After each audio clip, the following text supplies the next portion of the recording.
കഴിഞ്ഞ ദിവസം ജാമിദ ടീച്ചറിന്റെ ഒരു എക്സ്പ്ലനേഷൻ കണ്ടു.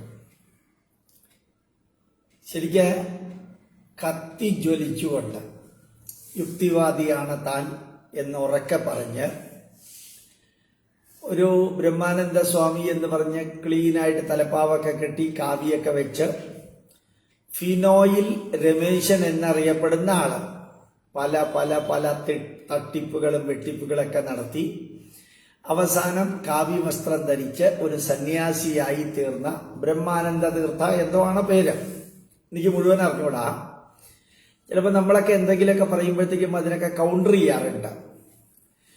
പക്ഷേ ഇപ്പൊ അദ്ദേഹം കൂടുതലും ഇസ്ലാമുകൾക്ക് വേണ്ടിയിട്ട്, മുസ്ലിമുകൾക്ക് വേണ്ടിയിട്ട്, ജിഹാദികൾക്കും തീവ്രവാദികൾക്കും അല്ലെങ്കിൽ ഖുറാനുമായി ബന്ധപ്പെട്ട കാര്യങ്ങൾക്ക് വേണ്ടിയിട്ടുള്ള എക്സ്പ്ലനേഷൻസ് ഒക്കെയാണ് കൊടുക്കുന്നത്. അതിന് ജാമിദ ടീച്ചർ കറക്റ്റ് കത്തി കാളിയിട്ടുള്ള മറുപടി കൊടുത്തിട്ടുണ്ട് ആ സ്ത്രീക്ക്. ഉദരനിമിത്തം ബഹുകൃത വേഷം. കാരണം മുസ്ലിങ്ങളിൽ നിന്ന് ധാരാളം പൈസ കിട്ടുന്നുണ്ട്, ഒരു ഫണ്ട് ഉണ്ടാക്കണം. അപ്പോ ഫണ്ട് ഉണ്ടാക്കാനായിട്ട് ഫ്രീ ആയിട്ട് ഹിന്ദുക്കളെ തെറി പറയുകയും ഹിന്ദുക്കളുടെ ആരാധ്യരായ സന്യാസിമാരും ഋഷിമാരും ഹൈന്ദവ ധർമ്മത്തെക്കുറിച്ച് പഠിപ്പിച്ച് പ്രചരിപ്പിക്കുന്നവർക്കും എതിരെ കാര്യമായിട്ട് സംസാരിച്ചാൽ 10,000 കിട്ടും.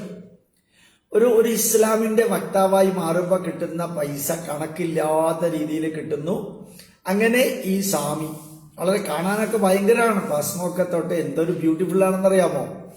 പക്ഷെ ഇയാള് ഈ ഫിനോയിൽ രമേശനാണെന്നും അനവധി ചതികളുടെയും വഞ്ചനയുടെയും ഒക്കെ നേതാവാണെന്നും ഒരു ഹിന്ദുവിനും അറിയുന്നു എന്ന് എനിക്ക് തോന്നണില്ല. ആരും അയാളെ കുറിച്ച് അങ്ങനെ പറയുന്നത് കേട്ടിട്ടില്ല.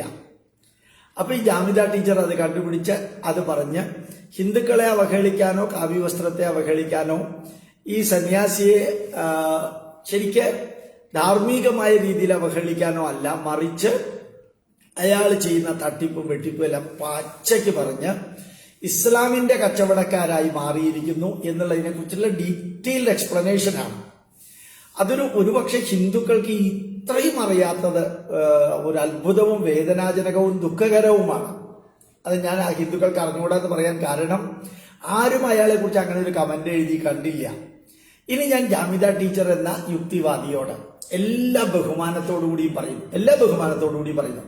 അവരിതിങ്ങനെ പറഞ്ഞുകൊണ്ട് പോകുന്ന കൂട്ടത്തില് ഞാൻ മതവാദിയല്ല, ഒരു മതത്തിൽ വിശ്വസിക്കുന്നില്ല, ഞാൻ മതത്തിന് വേണ്ടി പ്രവർത്തിക്കുന്നുമില്ല എന്നൊക്കെ വളരെ കാഷ്വലി വളരെയധികം ഡിവോട്ടഡ് ആയിട്ട് പറഞ്ഞുകൊണ്ട് പോകുന്ന കൂട്ടത്തില് എല്ലാ മതങ്ങളിലും പുരുഷ മേധാവിത്വമാണ്. എല്ലാ മതങ്ങളും സ്വാതന്ത്ര്യം നൽകുന്നില്ല, സ്ത്രീ സ്വാതന്ത്ര്യത്തെ പൂർണ്ണമായിട്ടും ഹരിക്കുന്നതാണ്. എല്ലാ മതങ്ങളും സ്വാർത്ഥതയ്ക്ക് വേണ്ടി പ്രവർത്തിക്കുന്നതാണ്. ഇതെല്ലാം അവർ പറയേണ്ടായി. അതിനൊന്നും മറുപടി കൊടുക്കാനല്ല, മറിച്ച് ഹിന്ദുക്കൾ ഇതറിയണം. ജാമിദ ടീച്ചർ പറഞ്ഞതിന് വളരെ കൺസ്ട്രക്റ്റീവായിട്ടുള്ള കാര്യത്തിലാണ് അവർ പറഞ്ഞിരിക്കുന്നത്. അവർ കൂടുതലും മുസ്ലിങ്ങളിലുള്ള ഇസ്ലാമിലുള്ള തിന്മകളും അന്ധവിശ്വാസങ്ങളും ദുരാചാരങ്ങളും അകറ്റാൻ വേണ്ടി പച്ചയ്ക്ക് ജീവന് വെല്ലുവിളിയും അതുപോലെ തന്നെ എല്ലാവിധത്തിലുള്ള ഭീഷണിയും ഉണ്ടായിക്കൊണ്ട്, ഈവൻ കുടുംബ പ്രശ്നങ്ങൾ പോലും ഉണ്ടായിക്കൊണ്ടാണ് അവരിത് പ്രവർത്തിക്കുന്നത്. അത് തീർച്ചയായിട്ടും ഒരു യജ്ഞം തന്നെയാണ്, ഒരു ഭയങ്കര യജ്ഞമാണ്. ഇതുമാതിരിയുള്ള ബ്രഹ്മാനന്ദ സ്വാമിയെ പോലെയുള്ള സ്വാമിമാരും ആരായാലും ശരി, അവരൊക്കെ അഡ്വർടൈസ് ചെയ്തിട്ട് നമ്മുടെ ധർമ്മത്തിനും സംസ്കാരത്തിനും വേണ്ടി അല്ല പ്രവർത്തിക്കുന്നതെങ്കിൽ പച്ചയ്ക്ക് പറയാനും തിരുത്താനും തിരുത്തിക്കാനും നമ്മുടെ ദുരാചാരങ്ങളെയൊക്കെ ഇല്ലാതെയാക്കാനുമുള്ള ദൗത്യം നമ്മൾ ഏറ്റെടുക്കണം. നമ്മൾ യുക്തി സഹജമായിട്ട് പൈതൃകത്തെയും ധർമ്മത്തെയും സംസ്കാരത്തെയും പറയുന്ന വ്യക്തികളാവണം. ആരെയും തല്ലാനോ കൊല്ലാനോ ഇല്ലാതെയാക്കാനോ ഒന്നുമുള്ളതല്ല ലക്ഷ്യം, മറിച്ച് നമ്മളുടെ ഡിസ്ട്രക്ഷൻ ഫോർ ദി കൺസ്ട്രക്ഷനാണ്. തിന്മകളെ ഇല്ലാതെയാക്കിയിട്ട് നന്മകളെ പുനഃസ്ഥാപിക്കാനാണ്. അങ്ങനെ പറയുമ്പോഴത്തേക്ക് ജാമിദ ടീച്ചർ പറയുകയുണ്ടായിരുന്നു, സ്ത്രീകൾക്ക് ഈ ഹിന്ദു ധർമ്മത്തിലെ ജാമിദ ടീച്ചർക്ക് കൂടി ചേർത്തിട്ടാണ് ത്രിമൂർത്തി സങ്കല്പത്തോടൊപ്പം തന്നെ, ഇന്നലെ ഞാൻ ഭഗവത്ഗീത വിവരിച്ചു തരികയുണ്ടായി, അത് വേറെ ഒരു വിഭാഗത്തിന് കൂടി കേൾക്കാനും കാണാനും സാധിക്കണമെന്ന് പറഞ്ഞിട്ടാണ് ഞാൻ ഇത് വീണ്ടും അപ്ലോഡ് ചെയ്യുന്നത്. ഈ ത്രിമൂർത്തി സങ്കല്പം, ബ്രഹ്മ വിഷ്ണു മഹേശ്വര സങ്കല്പത്തിന് അതിനോട് ചേർത്ത് തന്നെ 3 സ്ത്രീ സങ്കല്പമുണ്ട്. അതാണ് ലക്ഷ്മി സരസ്വതി പാർവതി സങ്കല്പം. ഞാനിങ്ങനെ പറഞ്ഞുകൊണ്ട് പോവാണ്. ഓരോത് 44,000 ക്ഷേത്രങ്ങളുണ്ട് കേരളത്തിലെ. കഴിഞ്ഞ ദിവസം ഞാൻ പറയണ്ടേ, അതിൽ പകുതി ക്ഷേത്രം സ്ത്രീ സങ്കല്പത്തിലെ വിഗ്രഹത്തിനാണ്. അത് മാത്രമല്ല, ഭാരതത്തില് പരബ്രഹ്മ സങ്കല്പം, അതാണ് അവസാനത്തെ ലെവല്, ക്ഷേത്രത്തിന്റെ ലെവല്. ആ ക്ഷേത്രത്തിന്റെ ലെവലിൽ 44,000 ക്ഷേത്രങ്ങളുള്ളതിൽ 22,000 ക്ഷേത്രങ്ങള് പുരുഷ ദേവത, 22,000-ഓളം ക്ഷേത്രങ്ങൾ സ്ത്രീ ദേവതയാണ്. അത് കഴിഞ്ഞ് അവതാരങ്ങളുടെ ലെവല്. ഈ അവതാരങ്ങളുടെ ലെവലിൽ പുരുഷരെ മാത്രമല്ല ഹിന്ദുക്കൾ കാണുന്നത്. അതിൽ ശാരദാദേവി വളരെ ഗംഭീരമായിട്ട് രാമകൃഷ്ണ പരമഹംസരുടെ ധർമ്മപത്നിയെ, മദർ എന്ന് പറഞ്ഞ അരവിന്ദ മഹർഷിയുടെ ആശ്രമത്തിലുള്ള അമ്മയെ, അതുപോലെ നിവേദിത, സ്വാമി വിവേകാനന്ദന്റെ കൂടെയുള്ളവര്, മാതാ മൃദാനന്ദമയി, ഇവരെ എല്ലാവരെയും നമ്മൾ ബ്രഹ്മകുമാരീസിലെ ബ്രഹ്മകുമാരി എന്ന് പറയുന്നത് തന്നെ അമ്മയാണ്. ലോകം മുഴുവനും വ്യാപിച്ചു കിടക്കുന്ന UNOയുടെ റെക്കഗ്നിഷനുള്ള ടോപ്പിലിരിക്കുന്നത് സ്ത്രീയാണ്. ബ്രഹ്മകുമാരീസിലെ അവർക്ക് സ്ത്രീകൾ തന്നെയാണ് ചൈതന്യത്തിന്റെ ഭാഗമായിട്ട് നിലനിൽക്കുന്നത്. അപ്പൊ അവതാരങ്ങളുടെ ലെവലില് വളരെ വളരെ ഗംഭീരമായിട്ട് സ്ത്രീകൾക്ക് സ്ഥാനം നൽകിയിരിക്കുന്നതാണ് ഭാരതത്തിലെ സ്ത്രീ സങ്കല്പം. ത്രിമൂർത്തി ത്രിശക്തി സങ്കല്പം, ക്ഷേത്ര സങ്കല്പം, അതിന്റെ മുകളിൽ അവതാര സങ്കല്പം, അതിന്റെ മുകളിൽ ത്രിമൂർത്തി ത്രിശക്തി സങ്കല്പം. ബ്രഹ്മാവ് എന്ന് പറയുന്നത് സരസ്വതിയുമായിട്ട് ചേർന്ന് മാത്രമേ ബ്രഹ്മാവിനെ ഇത് സൃഷ്ടി നടത്താൻ പറ്റുള്ളൂ. ബ്രഹ്മാവിനേക്കാൾ ചൈതന്യവും ശ്രേഷ്ഠത്വവും സരസ്വതിക്കാണ്. നിങ്ങൾ ചിന്തിച്ചു നോക്കുക, എത്ര ബ്രഹ്മാവിന്റെ ക്ഷേത്രങ്ങളുണ്ട്? 1, 2, 3 ക്ഷേത്രങ്ങളെ ബ്രഹ്മാവിനുള്ളൂ. എത്ര സരസ്വതി ക്ഷേത്രങ്ങളുണ്ട്? എന്നാലോചിച്ച് നോക്കുക. സരസ്വതി വിദ്യാദാനത്തിന് വേണ്ടിയിട്ട് നമ്മൾ എത്ര സ്ഥലത്ത് പോകുന്നു? ആറ്റുകാൽ പൊങ്കാല എത്ര നടത്തുന്നു? അതുപോലെ ചോറ്റാനിക്കര മകം തൊഴല്, കാർത്യായനി ക്ഷേത്രം, എവിടെയെല്ലാം നിങ്ങൾ നോക്കുക, അവിടെ എല്ലാം ഈ സ്ത്രീ സഹജമായ ക്ഷേത്ര സങ്കല്പങ്ങൾക്കുള്ള പ്രാധാന്യം എത്രയാണ്? ബ്രഹ്മാവിന്റെ പത്നിയായിട്ടുള്ള സരസ്വതിയുടെ പ്രാധാന്യം എത്രയാണ്? ബ്രഹ്മാവിന് ഒരു ക്ഷേത്രമോ ഒരു മന്ത്രമോ മൂലമന്ത്രമോ ധ്യാനമന്ത്രമോ പോലും ജനറലി ആർക്കും അറിഞ്ഞൂടാ. പക്ഷെ സരസ്വതിക്കാണ്. ലക്ഷ്മി സങ്കല്പം ഐശ്വര്യ ദേവതയായിട്ടുള്ള ആ ലക്ഷ്മിയുടെ പേരിലാണ് നാരായണൻ പോലും അറിയപ്പെടുന്നത് എന്ന് ജാമിത ടീച്ചർ അറിയണം, ഹിന്ദുക്കളും അറിയണം. ലക്ഷ്മി നാരായണൻ എന്നാ പറയാം. അപ്പൊ ശരിക്കും പറഞ്ഞു കഴിഞ്ഞാൽ നാരായണന്റെ സാന്നിധ്യം ലക്ഷ്മിയുമായിട്ട് ചേർന്നിട്ട് ആ കുടുംബസങ്കല്പം മാത്രമല്ല, എല്ലാ പ്രപഞ്ചത്തിന്റെ നിലനിൽപ്പിന്റെ സന്ദേശവും അതിൽ തന്നെയാണ്. ശിവന്റെ സങ്കല്പം നോക്കാം, ഗൗരി ശങ്കർ എന്നാ പറയാം. പാർവതിയുടെ പേരാണ് വന്നിട്ട് ആ ശിവന്റെ പേര് പാർവതി വല്ലഭൻ എന്നാണ് അറിയപ്പെടുന്നത്. അപ്പൊ ശരിക്ക് പാർവതി ഇല്ലാതെ, ശക്തി ഇല്ലാതെ ശിവനില്ല. അർദ്ധനാരീശ്വര സങ്കല്പത്തിൽ സ്ത്രീയുടെ പ്രാധാന്യം എത്രത്തോളം ഉണ്ടെന്ന് വിവരിക്കുന്നു. വിവരണം അറിയണമെന്ന് ആഗ്രഹമുള്ളവർക്ക്. അപ്പൊ സ്ത്രീകൾ ഈ മതത്തിൽ, ഹിന്ദുധർമ്മത്തിൽ അവഹേളിക്കപ്പെടുന്നില്ല. പുരുഷനുള്ള അത്രയും തന്നെ പ്രാധാന്യമോ അതിനേക്കാൾ കൂടുതൽ പ്രാധാന്യമോ ഉള്ളത് സ്ത്രീകൾക്കാണ്. അത് ജാമിത ടീച്ചർ അറിയണം. എല്ലാ മതവും ഒരുപോലെയാണെന്ന് ധരിക്കരുത്. ഇത് ജാമിത ടീച്ചറെ പഠിപ്പിക്കാനൊന്നുമല്ല. പക്ഷെ ജാമിത ടീച്ചർ പറഞ്ഞ സ്റ്റേറ്റ്മെന്റിന് ഒരു എക്സ്പ്ലനേഷൻ നൽകുന്നു എന്ന് മാത്രം. അത് വെല്ലുവിളിക്കാനോ എതിർക്കാനോ ഒന്നുമല്ല. അവർ ചെയ്യുന്ന മഹാകൃത്യത്തിന്റെ കൂടെ ഇന്നും അവരുടെ കൂട്ടത്തിൽ ഉണ്ടാവണം. അത് കഴിഞ്ഞ് നോക്കുക. അത് കഴിഞ്ഞ് പരബ്രഹ്മ സങ്കല്പത്തിലേക്ക് കടന്നാൽ അല്ലെങ്കിൽ വിശ്വരൂപത്തിലേക്ക് കടന്നാൽ, 4ാമത്തേത് വിശ്വരൂപമാണ്. ക്ഷേത്ര സങ്കല്പം, അവതാര സങ്കല്പം, അതിന്റെ മുകളിൽ ത്രിമൂർത്തി ത്രിശക്തി സങ്കല്പം, പ്രപഞ്ച പുരുഷ സങ്കല്പം. ഈ പ്രപഞ്ച പുരുഷ സങ്കല്പത്തിനോട് ചേർന്ന് കിടക്കുന്നതാണ് പ്രകൃതി ദേവി സങ്കല്പം. അപ്പൊ പുരുഷ സങ്കല്പത്തോട് ചേർന്ന് തന്നെ പ്രകൃതി ദേവി സങ്കല്പം ഉണ്ട്. സ്ത്രീ പുരുഷ സമത്വം അവിടെ നമുക്ക് കാണാം. ഏറ്റവും മുകളിൽ മഹാമായ സങ്കല്പത്തിന്റെ താഴെയാണ് പരബ്രഹ്മ സങ്കല്പം വരുന്നത്. പരബ്രഹ്മ സങ്കല്പം അത് അവസാനത്തിലാണ് ഹിന്ദുക്കളുടെ. അതിനേക്കാൾ ഉയരത്തിൽ നിൽക്കുന്നു മഹാമായ സങ്കല്പം. അപ്പൊ ഈ 5 ലെവലിലുള്ള ഈശ്വര സങ്കല്പത്തിലും പുരുഷ പ്രാധാന്യം എത്രയുണ്ടോ അതിനേക്കാൾ ഒരു സ്റ്റെപ്പ് കൂടുതലാണ് സ്ത്രീ പ്രാധാന്യം. ഏത് കർമ്മം ചെയ്യുമ്പോഴും മാതൃദേവോ ഭവ എന്ന് കഴിഞ്ഞിട്ട് പിതൃദേവോ ഭവ പറയാം. അമ്മയുടെ സ്ഥാനമാണ് ആദ്യം. ഏത് പുരുഷൻ കർമ്മം നടത്തുമ്പോഴും ഭാര്യ ഉണ്ടെങ്കിൽ അയാൾക്ക് കർമ്മം നടത്താൻ പറ്റുള്ളൂ. വിധവയ്ക്ക് കർമ്മം നടത്താൻ പറ്റില്ല എന്നുള്ളത് പോലെ തന്നെ വിഡോവർക്ക്, ഭാര്യയില്ലാത്ത ഭർത്താവിന് കർമ്മം നടത്താൻ, മംഗളകർമ്മം നടത്താനുള്ള പെർമിഷൻ ഇല്ല. ഭാര്യ മരിച്ചാലും ഭർത്താവ് മരിച്ചാലും തുല്യം തന്നെയാണ്. അത് ഭർത്താവ് മരിച്ച ഭാര്യയ്ക്കും ഭാര്യ മരിച്ച ഭർത്താവിന് കർമ്മം നടത്താൻ സാധിക്കില്ല. അത് മാത്രമല്ല, പുരുഷൻ ഏത് കർമ്മം നടത്തുമ്പോഴും സ്ത്രീ ഒപ്പമുണ്ടാവണം. കർമ്മം നടത്തിയ ദക്ഷിണ കൊടുക്കുമ്പോൾ പോലും സ്ത്രീ സ്പൂണിൽ തീർത്ഥം ഒഴിക്കണം, അല്ലെങ്കിൽ തുളസിയിട്ട് വേണം ദക്ഷിണ കൊടുക്കാൻ. ആ വിവാഹ ചടങ്ങില് ശരിക്കും പുരുഷൻ എഴുന്നേറ്റ് നിന്നിട്ടാണ് സ്ത്രീയുടെ കഴുത്തില് മാല ഇടുന്നതും. അപ്പോ സ്ത്രീ ആദ്യം സ്ത്രീയാണ് പുരുഷന്റെ കഴുത്തിൽ എഴുന്നേറ്റ് നിന്നിടുന്നത്. ആ സ്ത്രീയാണ് മാല ഇടുന്നത്. മാല ഇടുന്നത് വരെ സ്ത്രീക്ക് വേണമെങ്കിൽ ഈ പുരുഷനെ വേണ്ടാന്ന് പറയാൻ അവരുടെ അവകാശമുണ്ട്. ആദ്യം മാലയിടുന്നത് പുരുഷനാണ്. അത് കഴിഞ്ഞിട്ട് ആദ്യം മാലയിടുന്നത് സ്ത്രീയാണ്. കാരണം ലാസ്റ്റ് സെക്കൻഡിൽ ഈ പുരുഷനെ വേണ്ട എന്ന് തോന്നുകയാണെങ്കിൽ സ്ത്രീക്ക് റിജക്ട് ചെയ്യാനുള്ള പെർമിഷൻ ഉണ്ട്.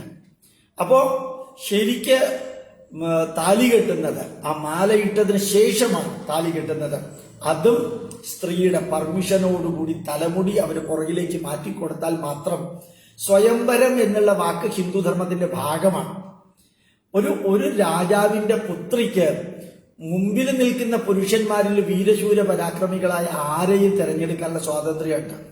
അടിമകളായിട്ടല്ല, ഇങ്ങനെ നിറഞ്ഞു നിൽക്കുന്ന സദസ്സിൽ ഇഷ്ടമുള്ള പുരുഷനെ സ്വീകരിക്കാനുള്ള സ്വാതന്ത്ര്യമുണ്ട്. അതിനെ സ്വയംവരം എന്ന് പറയാം. പിതൃകർമ്മത്തിൽ പോലും അമ്മയുടെ വംശത്തിൽ ജനിച്ചവർക്ക് ആദ്യത്തെ സ്ഥാനം. അതുപോലെ തന്നെ കന്യാദാനം ലോകത്തിലെ ഏറ്റവും വലിയൊരു ദാനമാണ്. ഇങ്ങനെ അതൊരു മഹത്തായ ചടങ്ങായിട്ട് എടുക്കുന്നു. സ്ത്രീക്ക് എത്ര നാര്യസ്തു പൂജ്യന്തേ രമന്തേ തത്ര ദേവത. എവിടെയാണോ സ്ത്രീകൾ പൂജിക്കപ്പെടുന്നത് അവിടെ ദേവതമാർ ആനന്ദ നൃത്തം വെക്കുന്നു. 41 സെക്രട്ടറിമാരാണ് വിക്രമാദിത്യൻ ഉണ്ടായിരുന്നത്. 41 സെക്രട്ടറിമാരിൽ 27 സെക്രട്ടറിമാർ സ്ത്രീകളായിരുന്നു. ഭാരതത്തില് സ്വാതന്ത്ര്യം കിട്ടുമ്പോഴത്തേക്കും 678 നാട്ടുരാജ്യങ്ങളിലെ അനവധി നാട്യരാജ്യങ്ങൾ ഭരിച്ചിരുന്നത് സ്ത്രീകളായിരുന്നു. തിരുവിതാംകൂർ ഭരിച്ചിരുന്നത് ഗൗരി പാർവതിബായി ആയിരുന്നു. ആ മകൻ ഉത്തരവാദിത്വം എടുക്കുന്നത് വരെ ലോകത്തിലെ ആദ്യത്തെ ഭരണാധികാരി സിനിമാവോ ഭണ്ഡാരനായകി ഭാരതത്തിന്റെ പൈതൃകം ഏറ്റെടുത്ത ശ്രീലങ്കൻ ഭരണാധികാരിയാണ്. ഇവിടെ ഒരു ഇന്ദിരാഗാന്ധിയെ പ്രധാനമന്ത്രിയാക്കാനൊന്നും ഒരു ബുദ്ധിമുട്ടും ഉണ്ടായിട്ടില്ല. അമേരിക്കയിൽ ഇന്നും ഒരു സ്ത്രീയെ പ്രസിഡന്റ് ആക്കാൻ അത്രയധികം എളുപ്പമൊന്നും സാധിക്കില്ല. അതുകൊണ്ട് ഓർമ്മിക്കുക, ശ്രീബുദ്ധനെ പോലും സ്ത്രീ രൂപത്തില് മദർ ബുദ്ധ എന്ന് പറഞ്ഞ് ആരാധിക്കുന്ന ഒരു സംവിധാനമുണ്ട്. ഭാരത മാതാവ് എന്ന സങ്കല്പം, ഗംഗാ മാതാവ് എന്ന്, ഇതൊക്കെ ഞാൻ ഇന്നലെ പറഞ്ഞതാണ്. ഗോ മാതാവ് എന്ന സങ്കല്പം, പ്രകൃതി മാതാവ് എന്ന സങ്കല്പം ഇനിയുണ്ട്. 100 കണക്കിന് സരസ്വതിയുടെ ധ്യാനമന്ത്രങ്ങളാണ് ഏത് വിദ്യാരംഭത്തിനും എഴുതുക. സരസ്വതി നമസ്തുഭ്യം വരദേ ജ്ഞാനരൂപിണി വിദ്യാരംഭം കരിഷ്യാമി സിദ്ധർ ഭവതുമേ സദാ. ശ്രീകൃഷ്ണനും അർജുനനും ഒരുമിച്ച് ചേർന്നപ്പോൾ ഭഗവത്ഗീതയിൽ പറയുന്നുണ്ട്, എത്ര നാര്യസ്തു പൂജ്യം എത്ര യോഗീശ്വര കൃഷ്ണോ എത്ര പാർത്ഥോ ധനുർധര തത്ര ശ്രീ വിജയോ ഭൂതിർ ധ്രുവ നീതിർ മതിർ മമ. 8 പോയിന്റും സ്ത്രീകളാണ്ടാവുക. 8 സ്ത്രീ ചൈതന്യമാണ്. പിന്നെ മനുസ്മൃതിയെ കോട്ട് ചെയ്തുകൊണ്ട് ജാമിത ടീച്ചറെ പലരും പറയാറുണ്ട്. ആ വാക്കിന്റെ അർത്ഥം അറിയോ നോക്കാം.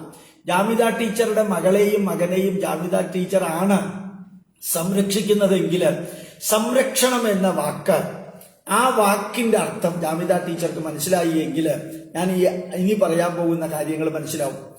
പിതാ രക്ഷതി കൗമാരെ, പെൺകുട്ടികളുടെ ജീവിതത്തിൽ അച്ഛൻ രക്ഷതി ആ വാക്കിന്റെ അർത്ഥം അറിയാവുന്ന അമ്മമാർക്കേ അത് അറിയുള്ളൂ. പിതാവാണ് യഥാർത്ഥത്തിലും ചെറിയ കുട്ടിയാവുമ്പോൾ മകളെ സംരക്ഷിക്കേണ്ടത്. ഭർത്താ രക്ഷതി യൗവനെ, ഇന്നും അങ്ങനെയൊക്കെ തന്നെയാണ്. ഭർത്താ രക്ഷതി എന്ന വാക്ക് മറക്കരുത്. അതുപോലെ തന്നെ പുത്രോ രക്ഷതി വാർദ്ധക്യേ, അമ്മയുടെ വാർദ്ധക്യത്തിൽ മക്കളാണ്. ന സ്ത്രീ സ്വതന്ത്ര മഹതി, സ്വയം കഷ്ടപ്പെട്ട് വേദനിച്ച് ജീവിക്കേണ്ട ദൗർഭാഗ്യം ഒരു സ്ത്രീക്ക് ഉണ്ടാവരുത്. അവർ സംരക്ഷണയിൽ ഉണ്ടാവണം. അതിന്റെ അർത്ഥം അവര് ജോലി ചെയ്യാൻ അവർക്ക് സ്വാതന്ത്ര്യം ഇല്ല എന്നല്ല. അങ്ങനെയാണെങ്കിൽ ലക്ഷ്മി, സരസ്വതി, പാർവതി സങ്കല്പം, അതുപോലെ ഭാരതമാതൃ സങ്കല്പം, ഇതൊക്കെ 10,000 വർഷത്തെ പാരമ്പര്യമുള്ളതാണ്. സ്ത്രീകളുടെ സാന്നിധ്യം എന്ന് പറയുന്നത് അത്രയും ഉജ്ജ്വലമാണ്. ശരിക്കും അലക്സാണ്ടർ ഭാരതത്തിലേക്ക് ആക്രമിച്ച് കയറിയപ്പോഴത്തേക്കും പ്രവർത്തിച്ചിരുന്ന മുഴുവനും പുറകിൽ സ്ത്രീകളായിരുന്നു. അത്രയും സ്പൈ ആയിട്ട് ഭാരതത്തിന് വേണ്ടി ചാരപ്രവൃത്തി നടത്തിയത്, സ്പൈ ആയിട്ട് പ്രവർത്തിച്ചത് സ്ത്രീകളായിരുന്നു. ഇന്നും നമുക്കതിന്റെ കാണാൻ സാധിക്കും. നിർമ്മല സീതാരാമൻ എന്ന ഫിനാൻസ് മിനിസ്റ്റർ, സ്മൃതി ഇറാനി എന്ന HRD മിനിസ്റ്റർ ആയിരുന്നവര് ഇപ്പൊ അവര് കോർപ്പറേഷന്റെ മിനിസ്റ്ററായിട്ട് നിൽക്കുന്നു. എത്ര എയർ പൈലറ്റുമാരുണ്ട്, ഒരാളും ഇവിടെ എതിർത്തില്ലല്ലോ. ശരിക്കും നാരായണ ഗുരുദേവൻ സ്ഥാപിച്ചത് ശാരദാദേവിയുടെ ക്ഷേത്രമല്ലേ? എത്ര ഗംഭീരമായിട്ടാണ് ചെയ്തത്. ഉണ്ട്, 100 കണക്കിന് കാര്യങ്ങൾ പറയാനുണ്ട്, ഇനിയും പറയാനുണ്ട്. ജാമിത ടീച്ചറെ മറ്റോ 9 മതങ്ങളുള്ളതില് 8 മതത്തെക്കുറിച്ചും ജാമിദ ടീച്ചർ എന്തു വേണമെങ്കിൽ പറഞ്ഞോളൂ, ഹിന്ദു ധർമ്മത്തെക്കുറിച്ചും പറഞ്ഞോളൂ, ഒരു കുഴപ്പമില്ല. പക്ഷെ ജാമിദ ടീച്ചർ അറിയണം ഹിന്ദു ധർമ്മത്തിന്റെ അടിത്തറ എന്താണ് എന്ന്. 209 ഋഷിമാര് വേദമന്ത്രങ്ങൾ എഴുതിയതിൽ 37 ഋഷിമാര് സ്ത്രീകളായിരുന്നു. സ്ത്രീകൾ നിരന്തരം ഭാരതത്തിൽ യാഗം നടത്തിയിരുന്നു. മാതാ അമൃതാനന്ദമയി 27 ബ്രഹ്മസ്ഥാനം പ്രതിഷ്ഠ നടത്തിയ സ്ത്രീയാണ്, മുക്കുവ സ്ത്രീയാണ്. ക്ഷേത്ര പ്രതിഷ്ഠ നടത്തുമ്പോൾ അവർക്ക് പരികർമ്മം ചെയ്തത് 12 വേദം പഠിച്ച നമ്പൂതിരിമാരായിരുന്നു. വേദം പഠിച്ച 12 നമ്പൂതിരിമാരായിരുന്നു അമ്മയുടെ പരികർമ്മികളായിട്ടുണ്ടായിരുന്നത്. ഇനിയും പറഞ്ഞാൽ തീരാത്ത അത്രയും പറയാം. ക്ഷേത്രങ്ങളിൽ പൂജാരിയായിട്ട് ഇപ്പോഴും മണ്ണാർശാലയിലുണ്ട്, കേരളത്തിലെ പല സ്ഥലത്തും ഉണ്ട്. കാലടിയിലെ അത്യുഗ്രനായിട്ടുള്ള ക്ഷേത്രത്തില് ദേവസ്വം ബോർഡ്, കൊച്ചിൻ ദേവസ്വം ബോർഡ് ക്ഷേത്രത്തില് തന്ത്രവും ആവാഹനവും പൂജയും നടത്തുന്നത് നമ്പൂരി ഇല്ലത്തിലെ BCom പഠിക്കുന്ന പെൺകുട്ടിയാണ്. ഇന്നത്തെ കാര്യമാണ് ഞാൻ പറയുന്നത്. ആകാശം ഇടിഞ്ഞു വീണിട്ടൊന്നുമില്ല. ഏതമ്പലത്തിലും സ്ത്രീകൾക്ക് കയറാൻ പെർമിഷൻ ഉണ്ട്. ഏതമ്പലത്തിലും പുരുഷന്മാർക്ക് കയറാൻ പെർമിഷൻ ഇല്ലാത്ത ചില അമ്പലങ്ങളുണ്ട്. അല്ലെങ്കിൽ ശ്രീകൃഷ്ണസ്വാമി ക്ഷേത്രം പോലെയോ എന്തോ ഒരു ക്ഷേത്രം ഉണ്ട്, അവിടെ പുരുഷന്മാർക്ക് ശബരിമലയിലേക്ക് സ്ത്രീകൾ പോകണ്ട എന്ന് പറഞ്ഞിട്ടുണ്ടെങ്കിൽ നമ്മുടെ മഹാനേതാവിന്റെ നവോത്ഥാനത്തിന്റെ 16 അടിയന്തരം വെക്കാനല്ല, മറിച്ച് സ്ത്രീകൾക്ക് പ്രശ്നമുണ്ട്. ഇന്നത്തെ കാലം അല്ല, പണ്ടത്തെ കാലം. ഈ 3200 അടി കരിമല കയറി അവിടം വരെ പോകുമ്പോൾ ഉണ്ടാകുന്ന ദുഃഖങ്ങളും മൃഗങ്ങളും വന്യമൃഗങ്ങളും കാടുകളും എല്ലാം ചേർത്ത ഒരു ചടങ്ങും ഒരു ആചാരവും ഉണ്ടാക്കിയതാണ്. അതല്ലാതെ അവിടെ ശബരിമല ധർമ്മശാസ്താവ് ജനിച്ചതും അയ്യപ്പൻ ജനിച്ചതും അമ്മയിൽ നിന്ന് തന്നെയാണ്. മാളികപ്പുറത്തിന്റെ പ്രതിഷ്ഠ അവിടെയുണ്ട്. ഇതൊക്കെ മനസ്സിലാക്കാനും കൂടി സാധിച്ചാൽ ഇതിന്റെ മഹത്വം മനസ്സിലാക്കാൻ സാധിക്കും.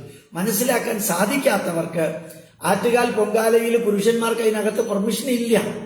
അവിടെ താമസിക്കുന്ന പുരുഷന്മാർക്ക് പോലും ടിക്കറ്റ് കൊടുക്കും പോലീസ് അല്ലെങ്കിൽ വോളണ്ടിയേഴ്സ്. അതുണ്ടെങ്കിൽ അകത്ത് പോകാൻ പറ്റുള്ളൂ. പുരുഷന്മാർ വരാൻ പാടില്ല എന്നുള്ളതിന്റെ അർത്ഥം പുരുഷ നിഷേധവും പുരുഷ പ്രതിഷേധവും ഒന്നുമല്ല. പക്ഷെ തുറന്ന മനസ്സോടുകൂടി ഇത് നോക്കുകയാണെങ്കിൽ കാര്യങ്ങൾ മനസ്സിലാക്കാൻ സാധിക്കും. ഇത് ജാമിദ ടീച്ചർക്ക് പറഞ്ഞു കൊടുത്തതാണെന്ന് വിചാരിക്കേണ്ട.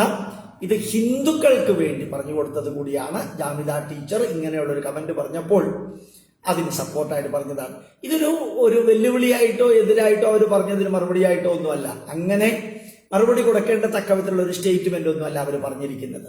അതുകൊണ്ട് വാശി, പക, വിദ്വേഷം, വെല്ലുവിളി ഒന്നുമില്ല. വെറും സ്റ്റേറ്റ്മെന്റ് ഹിന്ദു യുവതി യുവാക്കൾക്ക് വേണ്ടി കൂടി പ്രാധാന്യത്തോടുകൂടി മനസ്സിലാക്കാൻ വേണ്ടിയാണ് ഇത് പറഞ്ഞത്.